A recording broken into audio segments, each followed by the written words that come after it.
Bonjour à tous, donc et bienvenue pour cette nouvelle vidéo qui signe notamment l'ouverture d'une nouvelle playlist qui va s'appeler Enseigner avec le numérique. Alors, et oui, le numérique est une grande passion pour moi en tant qu'enseignant. Je trouve que le numérique apporte une réelle plus-value à nos enseignements et même pour les élèves, ça rend le cours plus attrayant, peut-être plus facile à comprendre parfois. Donc on va commencer bien sûr cette nouvelle série avec Geniali.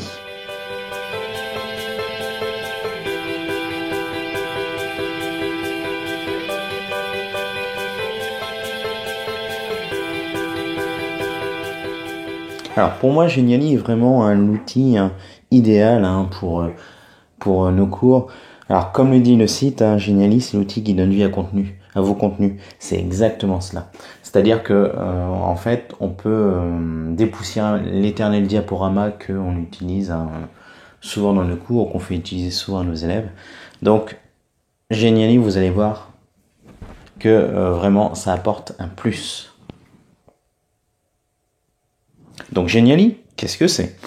Alors Geniali, ce qu'il faut comprendre en fait, quand on prend la page de démarrage, quand on veut créer un Geniali, donc ça présente ici votre espace. Alors vous remarquerez que j'ai déjà des Geniali qui ont été créés. Ce qu'il faut bien comprendre, c'est que quand on se met sur créer un Geniali, ça va vous permettre d'ouvrir le champ des possibles. C'est-à-dire que par exemple, vous allez pouvoir faire des présentations. Ce qu'on appelle les présentations, en gros, ce sont des diaporamas. On pourra faire des dossiers, des rapports, c'est-à-dire qu'en gros, condenser des recherches. Learning Experience, c'est notamment pour créer des quiz, notamment gamification. On est notamment dans la ludification des activités. Image interactive, ça j'aime bien aussi. On présente une image et on y insère du contenu.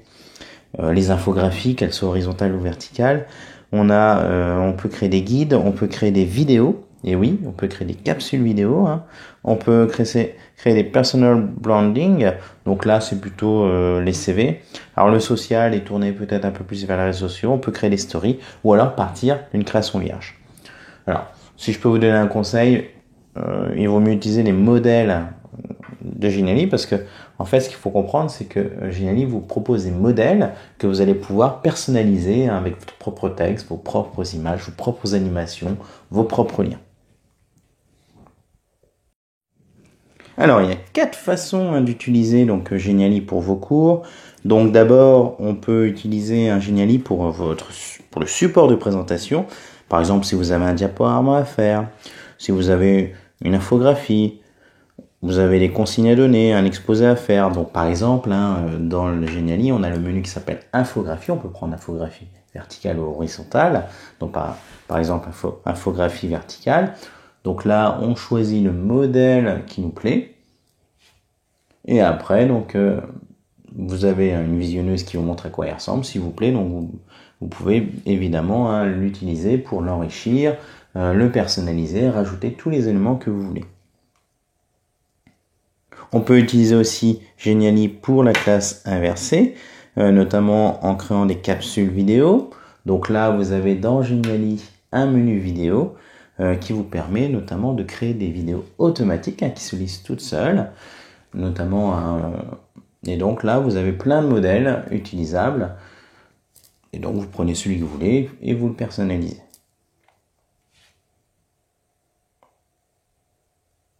Pour créer aussi des images interactives, donc pour les images interactives, là vous allez aussi dans le menu images interactives, vous choisissez le modèle qui vous plaît, vous le sélectionnez, et ensuite, évidemment, vous pouvez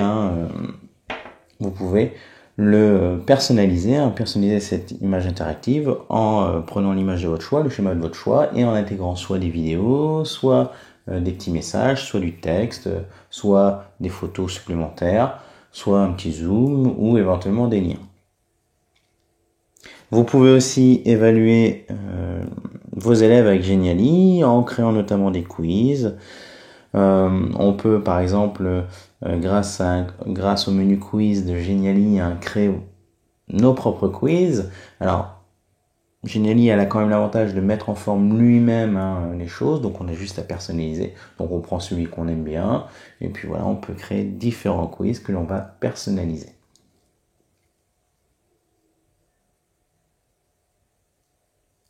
Pour faire du travail collaboratif, donc ce qu'il faut comprendre, c'est qu'on peut par exemple leur demander de faire une exposition 2.0. On peut leur demander de créer un support à plusieurs, de présenter une étude, par exemple, sous forme de présentation, sous forme d'un diaporama animé.